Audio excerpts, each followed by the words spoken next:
What's going on, everybody? This is Mike and Lebs Talk Football, the show where two future doctors talk about life, music, and the beautiful game. As always, I'm here, Lebs, and with my co-host, the infamous Michael Flowers. Mike, what's going on, buddy?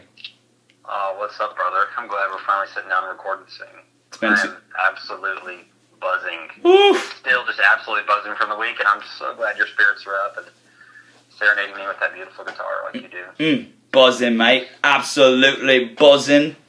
Got it. And back by popular demand, the greatest and most famous hand model in the world, Nate the Dirty Dog Dederman. Nate, what's going on, baby? How's it going, guys? Speaking of buzzing, Caleb, my take tonight is brought to you by Boda Box boxed wine.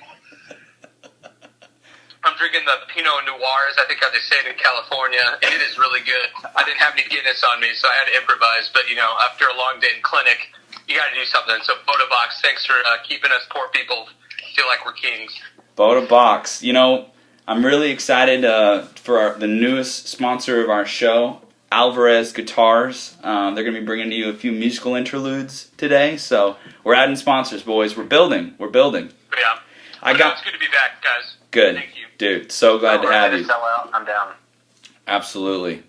Well, boys, it's a big podcast. As I'm going to just speak directly to all of our millions and millions of fans out there, guys. Hello. So good to have you back. I know that all 25 of you who pay attention to this show, if even that, have been closely following our coverage leading up to and during the Liverpool-Man City game. Nate, dude, I haven't really gotten to talk to you that much, but I think you did a phenomenal job over there at Celtic. Can you tell us a little bit about your experience at Celtic and, like, how it was and how often you go and just, like, how football should be truly enjoyed? Yeah, so Celtic's kind of one of those beautiful things. Now, it's funny, we're so spoiled. So people that don't know or didn't watch or not familiar with Memphis is Celtic Crossings, this Irish pub, and it's a real hip part of town. Cooper Young District's what we call it. So you can equate that to any kind of hip, cool part. You know, lots of scarves, lots of beards, craft beers, you know, kind of get that vibe. But, you know, it's really cool. This Irish pub, it's owned by a guy that's a huge Liverpool supporter. He's actually Irish, DJ, great guy. But, man, they go all out for English Premier League. And they have other games as well, but it's awesome. I mean, they're one of the few places where they'll actually get up at, 6 a.m. and they'll have one of the bartenders, Eric, he'll be there with one guy in the cook, and it'll be 6:30, and you can watch the game. We've done that a couple times, and it's a lot of fun. But they play all the games. Great food, great atmosphere. They have a pretty good Liverpool following, pretty good Man United, Arsenal, Chelsea following. Man City's growing. We outnumbered them when we were there, but there is definitely an increased Man City. But yeah, it's a wonderful place, and I mean, we're spoiled. I've been to a couple other, when I've been out of town, a couple other places trying to find a place to watch the game, and if you do watch it, it's a tiny TV with no speakers. People aren't really wanting to watch it, but you can like have it. Otherwise, you don't find places that do that, and it's kind of hard. It's all kind of these unspoken. Like, yeah, we watch Premier League, but I mean, Celtic's awesome. It's a great place, and I think it's been really huge, I think, in kind of developing my excitement and just all of the people around in Memphis. We're really spoiled, so big shout out to Celtic Crossing. Yeah, love Celtic. I feel like that's where my love of football truly, like, matured into a full-blown obsession, was at Celtic Crossing over the last 4 years going there. And to you guys in other towns out there, I would really encourage you, whatever club you support, get online and find a supporters club. I guarantee you there's probably a supporters club somewhere in your area if you live next to like a major metropolitan area or have one within driving distance. Just for Man City supporters, I mean, there's a Nashville Man City club. There's a massive Dallas Manchester City club that they have an incredible podcast that I listen to. Shout out to the Noisy Neighbors. You guys are a huge inspiration to me. But yeah, any club that you follow, there's probably a supporters club near you, so I would encourage everybody to go check it out. And there's probably a pub they meet at somewhere to Celtic Crossing. But I hope everybody enjoyed Nate's coverage of the game and our little bit of terrible commentary that we try to do. But man, all right, enough about that. let's go through and let's go in order here, and let's start off by talking about, let's just look at the table real quick like we do every time, and just to put in perspective kind of where the season is. We're over halfway through the season now, and in first place, even after the loss, 12 points ahead, Manchester City. Followed in second place by Man United with 50 points, Liverpool 47, Chelsea tied with them at 47 and down by 1 goal in goal differential. Spurs 3 points behind with an equal goal differential. Arsenal 5 points behind them at 39, and then it drops off pretty drastically in quality after that, in my opinion, to Burnley, Leicester, Everton, Watford, and on down. So I'm not surprised that this is what the table looks like. I called the table to look like this, except I called Spurs and Chelsea to swap places, I think. But I'm not surprised that it's City, United, Liverpool. What do you guys think? I mean, really, none of this surprises me too much. The big one for me is Arsenal. I mean, I don't know if there's a way back for them. There's lots of games left, but losing Sanchez, the club's kind of demoralized. The squad still needs to overhaul. There's a lot of vitriol around Wenger. I just don't see a way back for them into a Champions League spot. And, yeah. I mean, they're 2 games away from the Europa League final. Like, that would be the only way to save this season if they won and sneak into the Champions League. Everything else I feel pretty good about. Yeah. What do you think, Nate? Thrilled to hop over Chelsea. Yeah. Nate, what do you think about the table?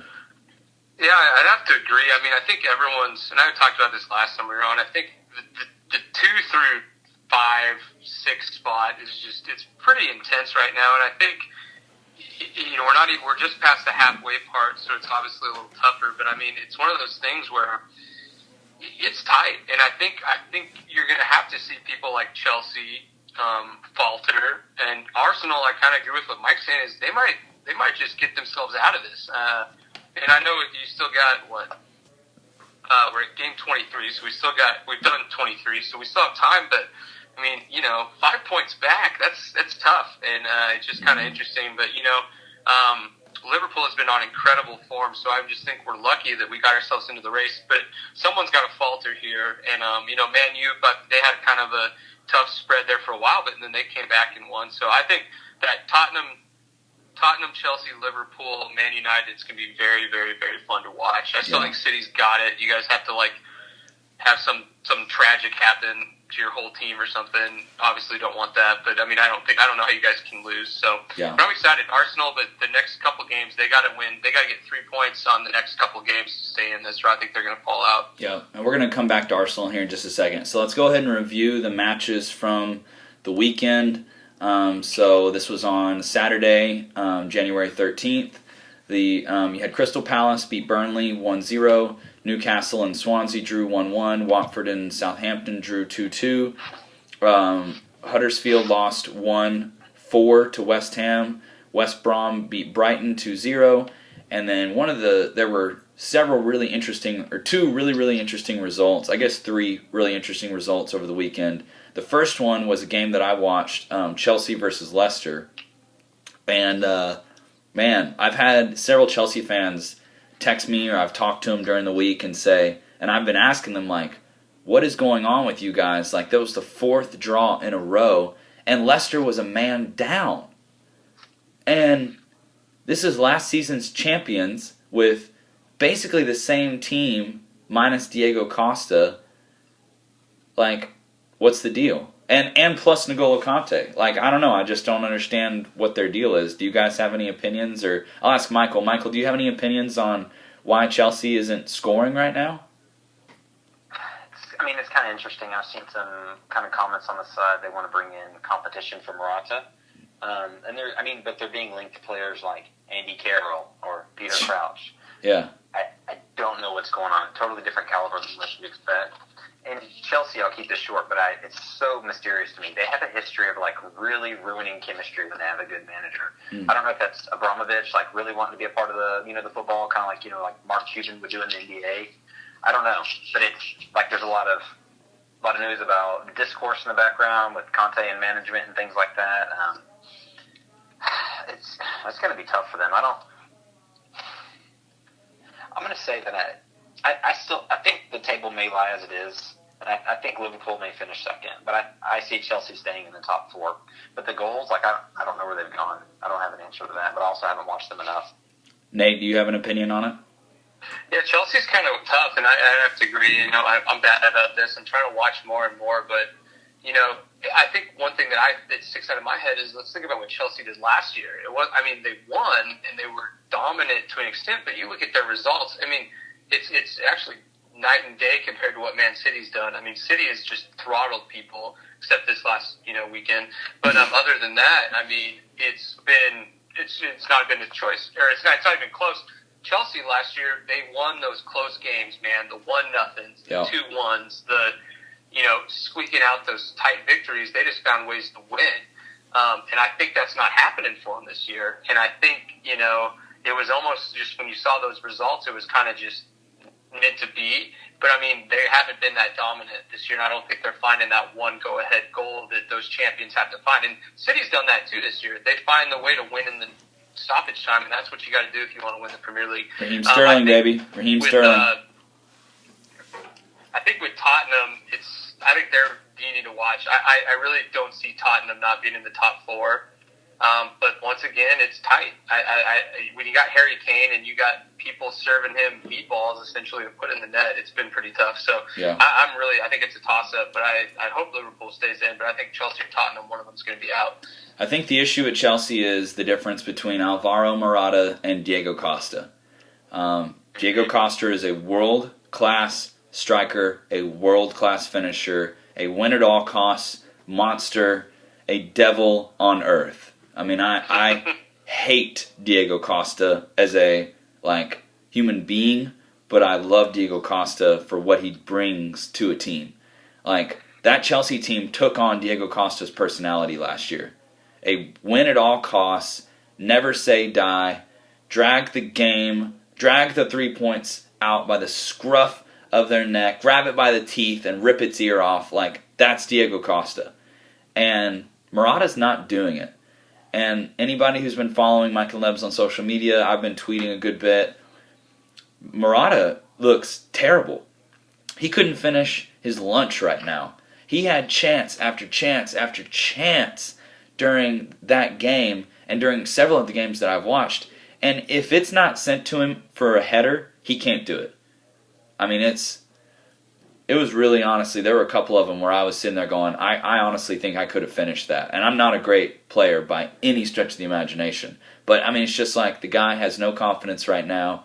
And I think Morata is the issue. I think you bring another top-level striker into that team, and they would start scoring goals. But I think Morata is the problem right now. And we're going to keep moving. Tottenham. I want to make real quick. Yep. Are you still going through the scores? Say that again? Yeah, still going through the scores. You're still running through the scores. I just want to make a comment about West Ham when we get there. Okay. I already ran through that one, but go ahead. So West Ham beat Huddersfield 4-1. What do you want to say about that one? Just a quick thing. Everything that David Moyes has been through with Sunderland and La Liga, all those stints, the dude just came back and given West Ham some swagger and retooled these players like Lanzini, their new signing, Arnautovic, just giving him this free role, and I'm interested to see what he can do. So that's all I'm saying. Just keeping an eye on David Moyes. One to watch. West Ham is one to watch. I totally agree. I still have a hard time not thinking of West Ham as who's the previous manager at West Ham? I like that guy. Right. I'm blanking on it right now. It wasn't Gus. Hang on. Yeah, he was so lovable. It was, oh wow. I type in manager. Slaven Bilic. Thank you, Slaven Bilic. Dude, Slaven Bilic was such a blue-collar manager. I know. A fighter. I really liked him a lot. So I was sad to see him go. And West Ham, for me, that he was very true to their spirit, but he just wasn't getting it done anymore. And yeah, it is crazy to see Moyes come in, of all people. Just like you said, he's been so beat up, and he doesn't feel like someone to give a team swagger, but he's done it. Arnautovic is a heck of a player, though, man. So I'm looking to see something from him. But okay, I'm gonna keep moving. Spurs just spanked Everton. Oh my goodness, that wasn't even fair. Did either of you guys watch that game? Nate, did you watch that game? I did. It's just interesting. I mean, Everton. I'm a bad Liverpool fan. A lot of people aren't going to like me for this because I don't mind rooting for Everton, especially when they're up against the top dogs, even though that's the derby and stuff. But man, I don't think they know what Everton is. I don't even know what. I don't know. You bring in Rooney, and then Rooney's kind of in his prime, and you're like, well, he's not going to do anything exciting for you. And it was just it was just a very lackluster game, and Tottenham just. I mean, Harry Kane scores when he wants, especially when he literally just has to put a foot on it. Yeah. And I think, that's why, I don't know if it was that Tottenham is a really, really good team or Everton made them look bad. I think it's a little bit of both. Yeah. But man, at Everton, it's like they don't have that many chances. When they do, they're blowing them. It's rough. But yeah, Tottenham exposed them. I mean, it was bad. I couldn't agree more with you. Mike, do you have anything you want to say about that game? I think you made a good point earlier. What's their identity? The team just wholeheartedly lacks pace. And then your club record signing, he's a center attacking mid. He's often playing on the wing. What do you expect, Yeah. Maybe this Walcott signing will kind of catapult them forward. I don't see what, and we'll get into that later, so let's tell you what, we can get into it now, but we're going to have a transfer section, but I just don't really see what Theo brings to that team, to be honest with you. Like pace, maybe? I mean, they're slow. Yeah. Go ahead. Yeah, I agree with Nate just said. A change for him, a change for the club. I mean, Theo's been in and out of injuries. He has played the striker position decently before. They're in desperate need for a striker, and they're in desperate need for pace. Yeah. Well, that'll be interesting. And then, I don't know if this was a bigger upset or Liverpool City was a bigger upset, but Bournemouth beating Arsenal 2-1. And I got to give a shout out to a friend of the show, footy fan Scott Enzer on Twitter. Dr. Scott Enzer was tweeting at me that morning, Sunday morning, and man, I feel for him. I feel for Vishal, my buddy Vishal Patel. Hope you're listening to this, bud. Shout out to Vishal. I feel for those guys, man, because, man, Arsenal feel like they're just sliding right now. I'm not sure what they're going to do with Sanchez leaving. I've heard Ozil might be staying. It seems like everybody's just pretty much abandoning ship right now. The club has lost its glory, and I think Wenger. It's time. Can everybody pretty much agree? Like, would both you guys say it's time for Wenger to go? Yeah, it's a terrible thing, really. As long as he kept them in the Champions League and the Invincible season and the FA Cup wins, like the guy stayed past his legacy, and it's so unfortunate because of the beautiful things he's done for the club. Yeah, I wish he would step down. Yeah. All right, we'll keep moving. Man United rolled through Stoke 3-0, nothing to see there. And finally, here we go, what we've all been waiting for. The biggest game of the weekend, incredibly hyped. Manchester City, league leaders, unbeaten in 21 games, 18 games straight winning, ran into Jurgen Klopp's Liverpool, perfectly set up, hyped, crowd was unbelievable. So I'm going to give my piece, and then I'm going to let you guys rant, all right? And I'll hand it off, and I'll stop talking. I'm hurting. I'm in pain a little bit. I was really, and I just want everybody out there who pays attention to our social media, I want you all to attest to this. I said in my preview of the game, this could be the game that City lose. We have a terrible record at Anfield. The Anfield crowd knows that. The Kop was hyped beyond all reason, and the crowd completely took out our best player of the season. Our best player is either Kevin De Bruyne or Raheem Sterling. And when you look at the most important moments of the season, they've all been Raheem Sterling. And the Kop literally just destroyed Raheem Sterling. Like, he cannot handle playing on that ground right now. I don't know how long it's going to take, but as soon as it started and the whistling and the booing started, the booing and the whistling was so loud every time he touched the ball, it was almost as loud as when Liverpool scored. Like, they enjoy booing Raheem Sterling almost as much as they enjoy their own team scoring a goal. And I was really mad about it for a long time, and I'm still annoyed by it. But at the end of the day, it works. So I can't hate, because it's like, okay, guys, well, I think what you're doing is classless. I think what you're doing is probably racist. But at the end of the day, it is. It's about him being black. I'm dead serious about that. I've said that tons of times. I'm going to continue saying it. If it was a white guy that had left under similar circumstances, wouldn't happen. But because he's black, it's happening. I'm calling the racism card. I really believe it. But whatever. Anyway. I'll make a point, and I will keep it short, and then you can continue your rant. All right. Or your speech. All right. It's a rant. It's fun. When Fernando Torres left, we booed him just the same. The week after, when we played Chelsea, Agger totally decked him and elbowed him in the face. Yeah. Continue. He's white, by the way.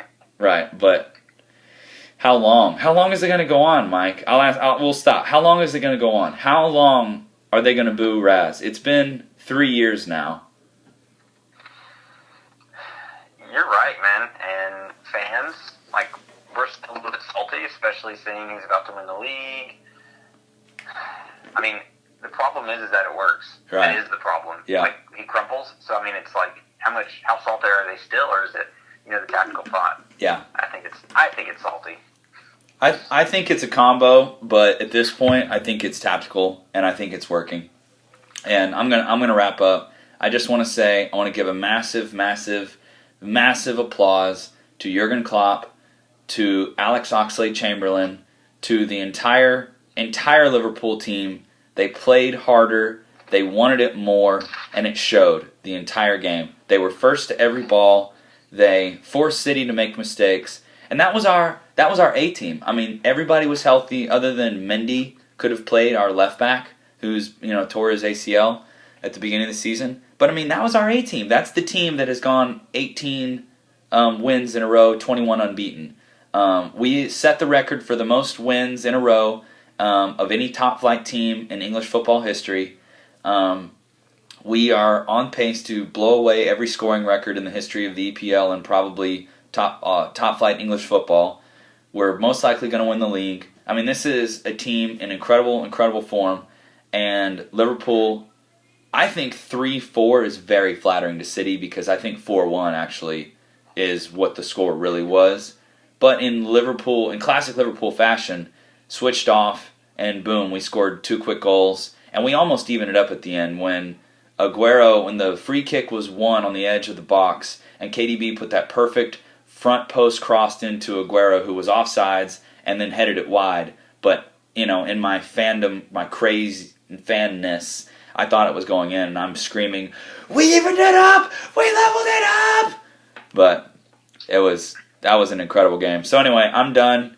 Mike, I'm going to let you go, and then Nate, I'll let you guys just enjoy your moment. So go ahead, enjoy. All right, Nate, Dirty Dog, baby, I want to share this with you. When you want to jump in, let's just vibe back and forth. Sounds good. Big thing I want to say, flashback into when you guys hammered us in the fall, and we got hammered by Tottenham. I feel like Klopp, this squad, this time, tactics, he is in his element, and he's got everybody behind him, and the fans, the players, everybody just turned up for this game.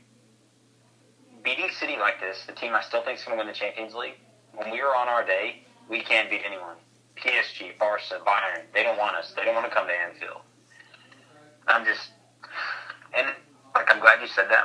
I got to go back and watch. I didn't watch the match live. I had to go back. I thought that was a flattering scoreline. It didn't fit. But the only thing I would say is a little bit of poor game management, kind of near the end when subs should have brought in and we should have changed our tactics, and then also the goalkeeper. But I don't care. 4-3, 4-1, just absolutely thrilled. This is a season-defining moment.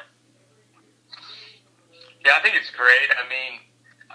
Everything you're saying is very true. I think we've had everything come together for this game, and I think it came at a great point. I think it's tough because heart attack Liverpool. I always get nervous when we stop possessing and start drawing back for defense, because you just never know what's going to happen. And I think City took advantage of that, and I think we had we made it a little interesting. But oh my gosh, this was great. Now, I agree 100%. When Liverpool is on, bring it on. I think we can take on the best of the world, and I really do agree. It's just Liverpool is kind of we have those psycho moments of kind of trying to figure out, if we're playing up to our competition, watch out. If we're playing down to our competition, we could lose to Swansea. Absolutely. This next coming game. So you got to figure out there. I do agree with you with the Klopp was frustrating with, it's like, I'm like, bring on some new people, start doing some things. Let's get these guys are tired. I mean, we're gassed because like they were just running each other into the ground, both teams. So I have a couple of things that I think is kind of fun, Mike, that I met at Sky Sports. I got some stats from them, and they kind of picked out a couple keys that they think why Liverpool had such success. And one of them was isolating Aguero. So Sergio Aguero has not scored in any of his 5 previous visits to Anfield, and Liverpool succeeded in keeping him quiet again, right? So Sergio Aguero was the most tackled player on the field. He had 10 tackles. Against, and then the other thing was we shut down KDB's pass success rate, and so in the other opponent's half, so he was down to 70.3%, which is hilarious because it's so awesome for KDB. But I mean, this guy's so good that was one of his. I think it's his lowest of the season. Next being when they played Liverpool before, so that was huge. And then Chan kept KDB at bay, and it's funny because I'm not a huge soccer tactics guy because I played. American football, and I don't know this as much, but it's like, holy cow, with Van Dijk being out, I mean, Chan covered the field, and he really shut things down. And then last thing was just the pressing. Liverpool's pressing was incredible. I think Oxlade-Chamberlain had a huge part to play in that. And I think those are some things, I mean, like kind of Caleb talked about, is if you can knock out the best player on their team, KDB, and one of the best players in the world, I think, I mean, that's huge. And he still almost got his against us. So, but I'm really happy about everything. 2 things I'll say. Like, one, I agree with you. You mentioned timing. Perfect timing. We just sold Coutinho. I'm not happy with it, but I mean, like, doesn't matter. Our midfield, the players, Chan, Ronaldo, Ox, they're like, actually, we're quite good. Like, we can do this. Stack us up against De Bruyne. We can do this. And the other thing, Klopp, he made a statement this week, something to the effect of, what are we going to do? Are we going to stand on the edge of our box and, try and withstand the pressure and hope we win the lottery? No, and he basically did the thing that you can do, the thing that Atletico has had so much success against Barca, and that's come straight at the press, high pressure, and push the team up the field. And beautifully done. And so I know I got to go ahead and add another note. I totally agree with everything what you guys are saying. Another person that you need to highlight from the pool team who made a massive difference was your boy Robertson. So I'm just going to bring him. Yeah. I'm going to bring him up, and I'm going to let y'all go. But he shut Raz down completely. Raz literally did nothing the entire game because every time Raz tried to go by him, Robertson just shredded him. And then you could tell after like the 3rd or 4th time that he successfully tackled Raz, he started feeling it so much that he's coming up shoving Raz in the back as much as he can, like almost knocking him over. And then Raz loses his temper, gets that yellow card, and I'm just shaking my head going, Raheem, you're doing it to yourself, man. Like you're letting this happen, and it's just, God, so frustrating from my point. But boy, you guys must be proud to have a youth player just taking names out there, man. No fear whatsoever. The guy just feels like such a tidy signing. Picked him up from Burnley, and we're kind of like, what are we doing at left back? Is Moreno coming back? But he's Hull. I believe it was Hull City, Mike, right? Was it Hull? Okay, I think we took him from Hull. No, you're good. No, you're right. We got him out of the championship. You're right. Oh man, I mean, he's a madman, and whenever someone wants to debate crowd noise, is it effect, does it help or not? Like I listened to an interview this week. He said, I put a few tackles in, and the crowd was chanting my name. It's like he's chills. He got absolute chills. It makes a difference. And last thing I'll say, sorry, go ahead. No, you're good, Mike. Finish up, man. The last thing I'll say about him, I mean, he's just absolutely mad. The dude presses Sterling up the pitch, presses the right back. Next thing you know, he's crossed over into the midfield, and he's pressing the goalkeeper. Absolutely mad. Like, brilliant. If there wasn't for another player, he would be my man of the match. Yeah, he was amazing. Yeah, I think I'm just really excited about Robertson just because I know we got him from Hull, and I know Hull was having kind of their rough time towards the end of last season, and it was just kind of an interesting signing. But, I mean, it sounded like we're good, and I think everyone would agree if you support Liverpool or watch your team score on Liverpool is our backs have been kind of rough, and with Klein being out and just having suspect anyway, with Mourinho, everything was happening last year. I was really excited for him, but then Mourinho started playing better, and he's a seasoned player. He's been with us for a while, and we all have our love-hate relationship with Mourinho, but the fact that he went down, I mean, I don't want that on anyone, but it was really good for Robertson because it gave him a chance, and I think he only had like a game or two where I thought he looked good, but I don't feel like he ever got a shot, and now he's in there, and I'm really excited for him. I think he's absolutely adds a ton. I'm excited for him to net one of these goals sometime because I think he's going to come in and do it. Oh, yeah, he was absolutely incredible. And honestly, the game started off with Liverpool 100% being on the front foot. I didn't know if a goal was coming, but I knew Liverpool were threatening, at the very beginning. And then that goal from Ox, to me, it didn't come out of nowhere, but it was such an incredible individual effort from a player that I've never seen do anything like that before. Like Mike, tell me what you thought about Ox's opening goal. I mean, it's interesting. It's kind of, I listen to Anfield Rap quite a bit, and they were talking about this a little bit. The whole tactic of instead of sitting back for City, running on them, giving them something to think about. Because so much of City is creating these problems for the other team to think about. How often does another team give them that, that kind of conundrum? And Ox just picked up the ball, just took a dead sprint at those guys and took three players out individually. Yeah. I mean, it's a brilliant shot. It's like the keeper's worst nightmare, keeping it low in the corner. I mean, this was his statement game, and he bossed it. And,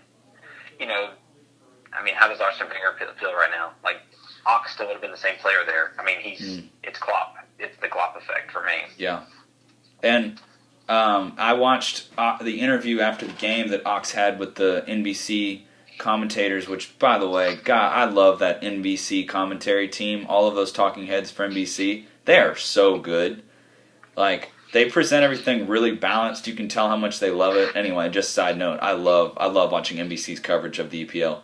But they interview Ox after the game, and they're like, so how do you feel about stepping into the midfield? Like, what do you consider yourself as a player? And he's like, just let me attack. Just let me attack. That's what I want to do. I'm happy to come back and put a foot in and give 100% into a challenge. But that's what I want to do is attack. And the manager told me to have freedom to shoot whenever I want. And I decided to take a shot, and it just went in. And that's the most un-Liverpool thing I've ever seen. Like, that was you guys' first shot attempt. And it went in. And then look at your, second or third shot attempt. Look at the Mane goal. He couldn't score another goal like that if you gave him 15. He could probably do, one every 15. You know what I'm saying? Yeah. Like, outside of the foot, smashed it into the corner, into the top end, so close that it was skimming the goalpost on both sides. I mean, just unbelievable clinicalness, or, whatever you want to put it, killing instinct from Liverpool this game. I mean, you just got to, as a City fan, I just got to take my hat off. It was painful to watch at the time, but I wasn't I will say, and this is something we'll go ahead and get into, I really did at the time think that Firmino fouled John Stones. And I'm still frustrated that wasn't called as a foul, because I know it was shoulder to shoulder, but it was shoulder to shoulder, like lowering your shoulder. If it was basketball and that had happened, that would be called a charge, an offensive charge against Firmino. So I still think it's a foul, to be honest with you. But Mike, Nate, what do you know what I'm talking about for that goal, for that Firmino goal? Oh, yeah, I mean, it's basically you're taking a street kid from Brazil and putting him up against a pretty boy that's got a kugel. I mean, I don't really know.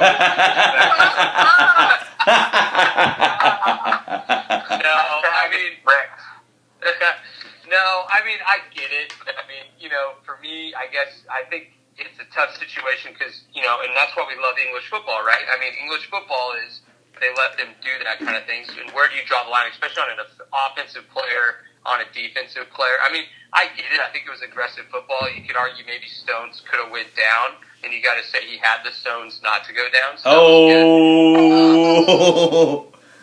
but if you're going to do that, you better freaking do it. And, I mean, gosh, Bobby, what a touch. It was beautiful. You can't take that goal away from him. But, no, I agree. I mean, it's just tough in me. And I've seen enough, offensive players, attackers, just make our defense look weak and sad. So I get it. But it's also hard for me to – it's tough for me. And, like I said, I'm not the best soccer player in the world, so you got to take my stuff with a grain of salt. But it's tough for me to – if an offensive player is being aggressive, it's hard for me to do it. And I mean, yeah, maybe Stones should have went down, but I don't know. Mike? I mean, I'm a Liverpool fan, also not a foul. It's like textbook shoulder to shoulder, but, we'll debate that till the end of time.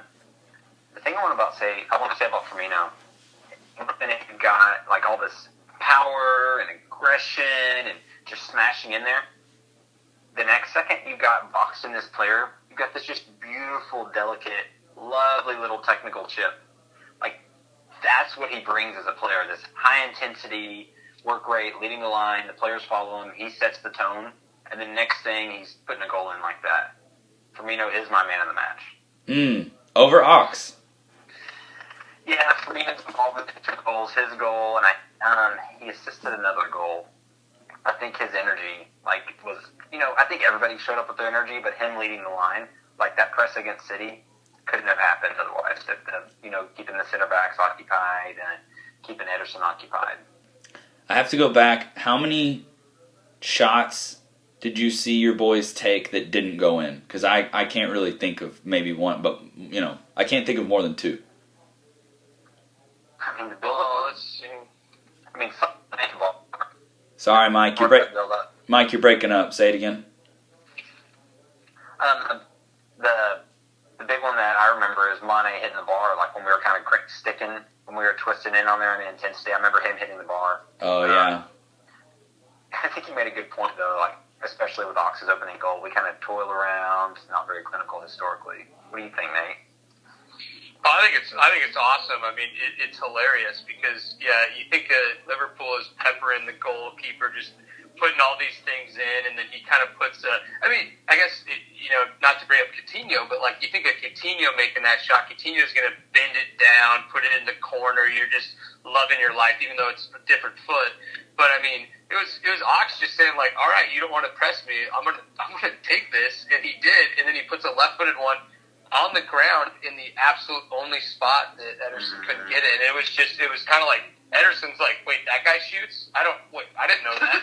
And it wasn't that bad of Ederson. I mean, maybe you can argue he should have saved it, but I mean, I agree. It was a very uncharacteristic goal, but man, it was everything that we needed. It was beautiful. And I love that stat. 1 shot, 1 goal. I mean, and Caleb can relate to this. Man City's does this too. It's like, all right, we had 25 shots, 2 goals. It's just like, come on, Liverpool. You're all over it. You're just not getting in. So, I mean, the fact that you can do that against that team, I mean, that gets everyone just excited. So, yeah, and I loved it. I got to give props. Every single one of y'all's 4 goals were freaking beautiful. Every one of them. There was not a crap goal in any of them. I agree. Even the one where Firmino fouls John Stones, he's still, that chip is so perfect with the delicate little side spin so that it hits the post and kisses into the back of the net. And then the Mane goal, he takes a second, picks his spot, and smashes it outside of the boot to where it's curling away from Ederson into the top ends. And then the Salah goal from halfway with an Ederson screw up, and just one times it beautifully straight, lightly with a backspin, floats into the back of the net. I'm sitting there watching those goals in agony, but also just applauding. Wow, that was just class, that's all I'll say. But I got to argue too that I think the City goals were great, and I was talking to shout out Dalton Miller who was with me. And we were looking at it, and it's like, well, City didn't have bad goals. I mean, you love the games where there's no junk goals that are just like, gosh, no penalties, no. I mean, besides the I guess what Caleb says, borderline foul with the Firmino. I mean, there wasn't any sketchy stuff that really decided the game. It was just two teams doing what they needed to do. And, I mean, City had good goals, too. I mean, it was everything you could ask for, and I think that's why it was the best match of the year, for sure. Yeah, I'm proud of Sane. That was an awesome goal. You could blame Karius, but that ball was going so fast. I mean, oh my gosh, he was surprised. Golly. What I want to say about that goal is the touch. Like yeah. him touching him off his chest into the space where he's going to be. Gomez is playing him tight. You can't say anything about that.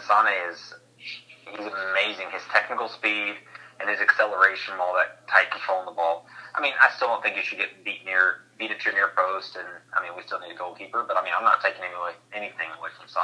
Yeah, that was brilliant goal. Yeah, I'm gonna take a second and talk about individual performances on the City side, and I'll just run through the guys real quick and give a couple opinions, and then I'll turn it over to you guys and hear what y'all think about them.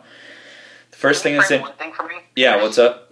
Can you speak to, I don't know enough about Gundogan, his injuries, and kind of Silva's place. Yeah. I'd be so interested to hear your take on, him kind of starting over Silva. Yeah, so I'll start with that. So I don't know how many people outside of the City fandom know this, but for the last month and a half or 2 months, David Silva has been flying back and forth from Spain. He lives in his family, his wife, and his children live in Valencia.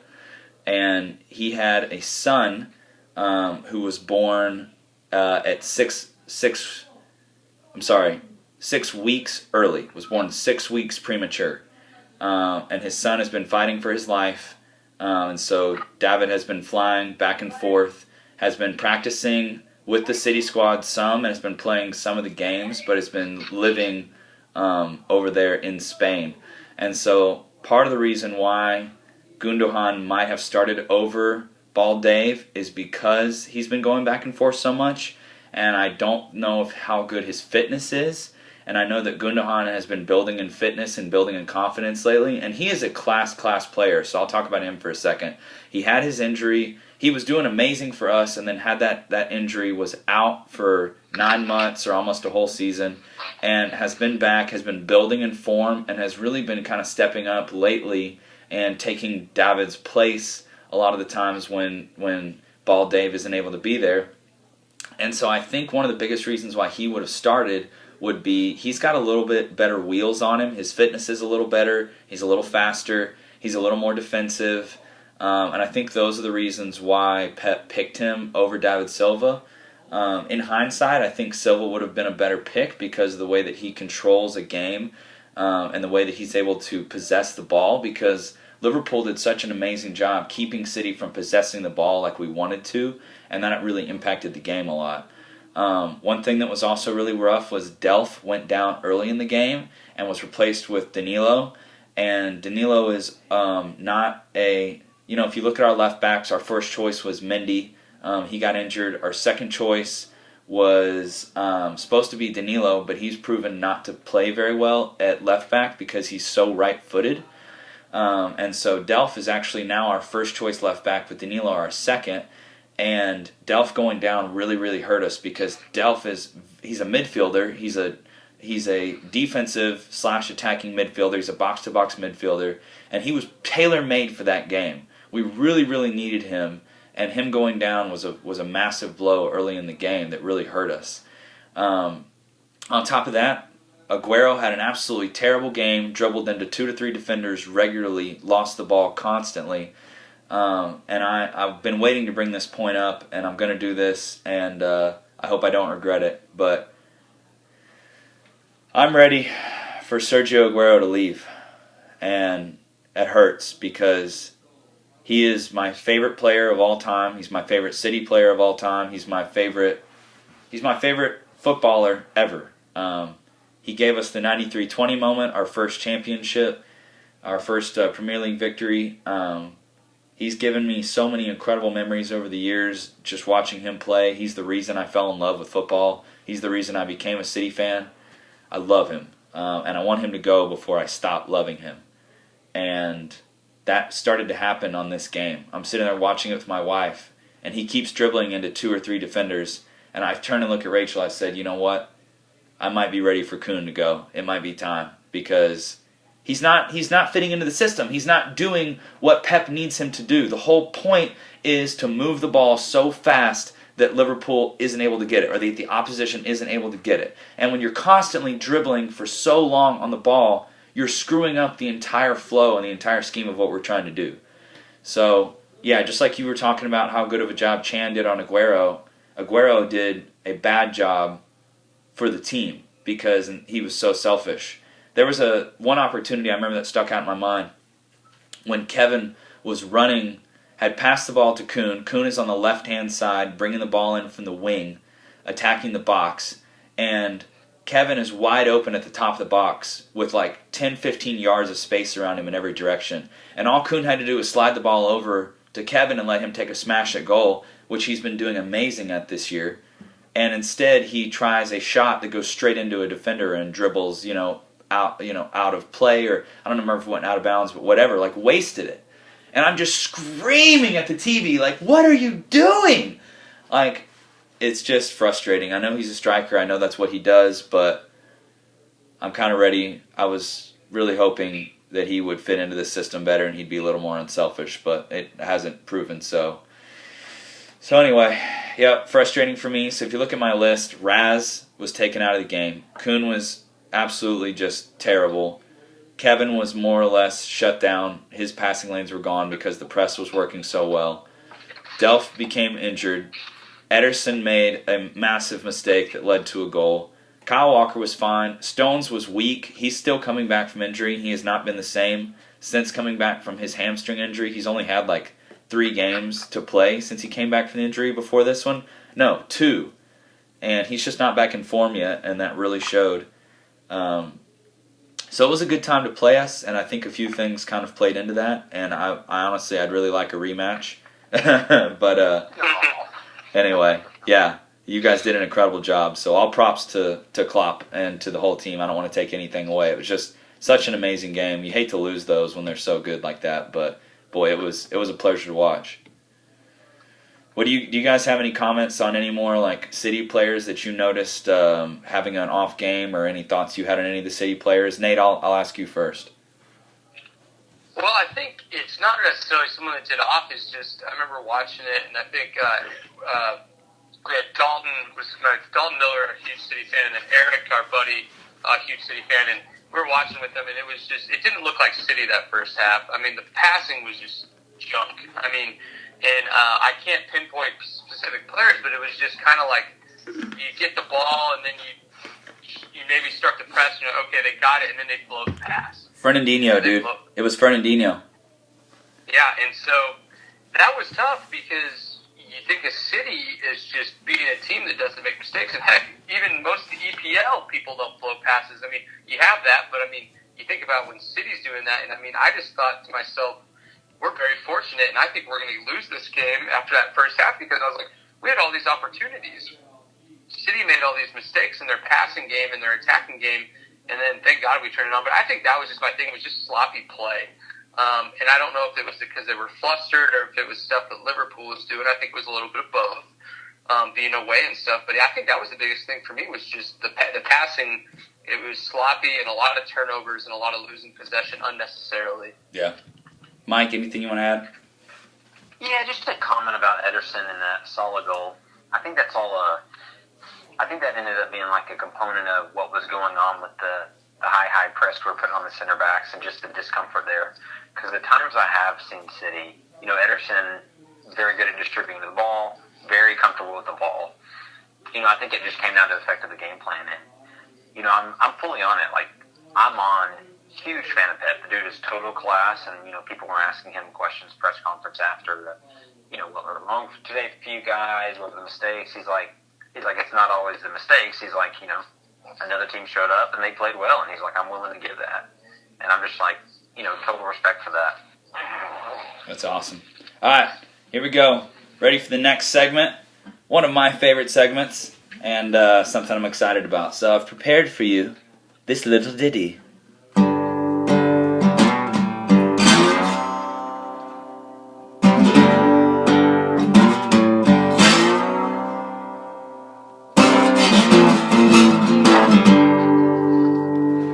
now it's time for Dirty Talk with Mike and Lebs.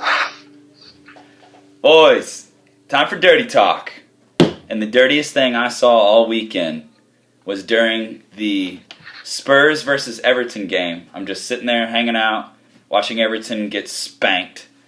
And all of a sudden, out of nowhere, one of the most underrated attacking players in the EPL pulled off an absolutely incredible turn, run down the left side of the pitch, and then put in a beautiful cross for an offside Harry Kane to tap in one of his 3 goals that game.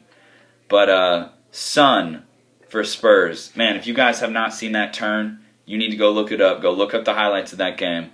Just, he's got his back away from goal. The ball comes into his feet incredibly fast, and he turns so quick that he just blew past all of the Everton defenders that were supposed to be covering him and puts this gorgeous low cross in for Harry Kane to tap in from an offside position. So Harry Kane, he scores when he's offsides. But Son, gorgeous. I loved it. Mike, how about you? You got anything for us? Oh, I got you something. This week I'm going to do a big, sweet pillow talk, dirty talk to Chips. I mean, where do we start? We start with Firmino just totally out-muscling and then just putting this beautiful ball on a platter with the little swerve like we like. And then Salah, this just putting it in and dipping it down just like it needs to be. And it seemed like it was in the air forever. And, my hands were up. Is it going in? Is it not going in? Ederson knew it was going in. So, sweet, sweet Chips this week. I like it. Nate, what you got that's so dirty for us? Dirty D's, dirty takes, brought to you by what you don't want to be dirty. Your Duluth Trading Company, Buck Naked Underwear. I'm never giving up on this sponsor, y'all. This is great. One thing you don't want to be dirty are your drawers. But my dirtiest take had to be during the 74th minute when Jordan Ibe, former Liverpool player, put in the game-winning goal for Bournemouth against Arsenal, and the dirty drawers were for Arsene Wenger. I'm afraid his drawers were very dirty. Nate. Yes, that is Wenger out in multiple ways, if you know what I'm saying. But it's tough. So I'd have to go with the dirty take for the moment was Arsene Wenger's drawers at the 74th minute, thanks to Jordan Ibe. Oh, that was incredible. Oh, I'm so happy about that. All right. Well, to getting close to wrapping the show up, our last segment, Music Corner, everybody, Music Corner. My newest addition to Music Corner has been a band that Nate has been telling me about for years now, and I never listened to. I apparently watched one of their concerts one time, but I don't remember it. The band is called Young the Giant. When I first heard of Young the Giant, I thought it was a rap group. Turns out, not a rap group, but a very, very, very, very good alternative kind of hipster pop / rock / electronic group. Think somewhere like similar to Glass Animals, but more upbeat and less African. They're just really, really good. Young the Giant. Oh, they also remind me of just all the music that Nate and I have been listening to lately, and Mike as well. This kind of like just indie hipster alternative type style. Yeah. But yeah, Young the Giant. You guys check them out. I'm a big fan. They've been on constant rotation for me this week. So, Mike, how about you? You got anything for Music Corner? Yeah, I've got this British indie kind of punk band. Never was real big into them. I kind of knew their first album, Bad Blood. Everybody knows the song, Pompeii. But I've got a close friend that really likes listening to them and, kind of turned me on to the album Wild World. Band I'm talking about is Bastille, and the music's great. And it's, whenever you hear like a band's like main song on the radio, and it doesn't quite do the band justice. And I recommend people go ahead and listen to that as much as they can, that Bad Blood album, and then the newer one that was released in 2016. Nice. Nate, how about you? I know you got something up your sleeve to add to the music corner. Yeah, no, those were really good. And funny story, I believe, Caleb, both of those bands were at Beale Street Music Fest, I think 2 years ago. So I've seen both Bastille and Young the Giant. I think it was 2 years ago. Was I there? I don't. How was Bastille live? Bastille was great. Actually, I was really impressed. I think they did did they do like Elton John cover? I mean, it was really cool. So they did some fun stuff. But yeah, Bastille was really, really nice live. And then Young the Giant was a lot of fun too. They're kind of a little bit more, I don't want to say poppy, but I would almost get some Killers vibes from them, but not quite. Yeah. Like they're not that poppy, but they're like a little bit. They're not super indie either, but they're really good. So yeah, I just had to give you a little shout out there. Yeah. I think I gotta go with someone because I'm gonna go with two guys here. I like to do two because I don't know if I'm ever gonna be invited back. It's not looking good. But these are two singer-songwriters, and it's pretty much just a guy with a guitar. First, we're going to go with someone you might know, and it's George Ezra. I'm a huge fan of him. Yes. I think he's got one of the most sultry voices out there. He's super low. Everyone knows his songs Budapest is his big one, and then I guess some other ones are out there as well. But he's awesome. Go ahead and listen to his album. I think every song on his album is incredible. Big fan of it. It's just kind of fun to listen to. He's a British kid. I'm sure he has a footy team. We might have to find that out. But George Ezra, really, really good stuff. And then also one that's kind of fun, and I know Caleb knows this, is Jeremy Loops.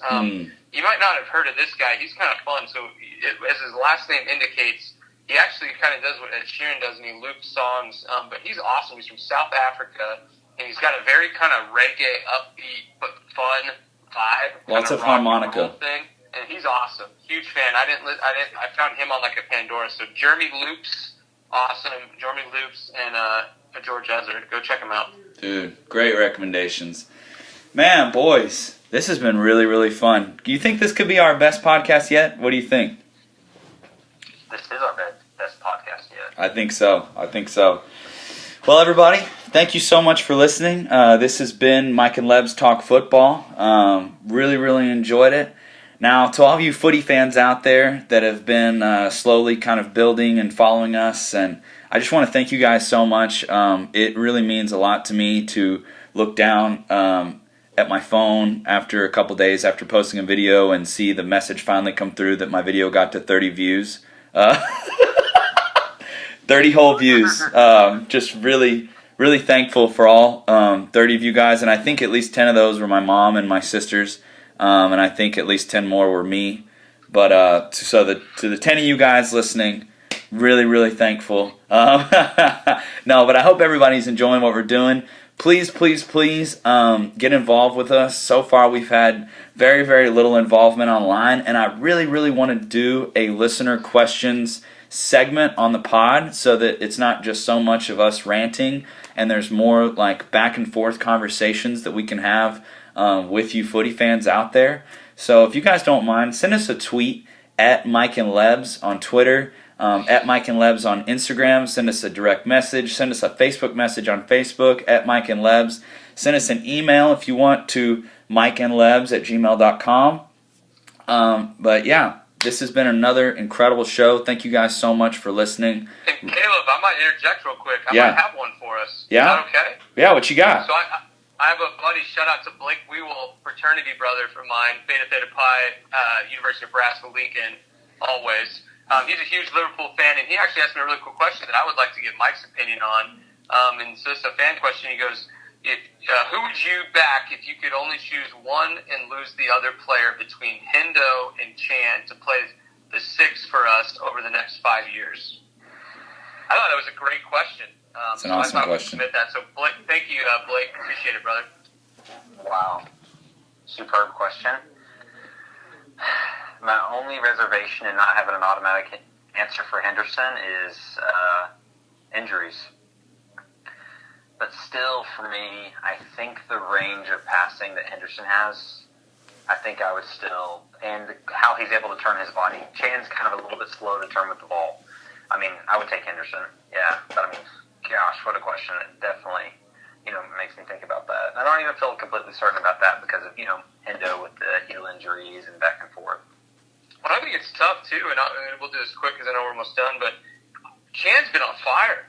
And, every time you see Chan, and, the sixth position, what you have it, but, if you take that armband off Hendo and you say he's a random player, I don't know. It's tough. But, obviously, Hendo, he brings a lot to our program. He's been the skipper.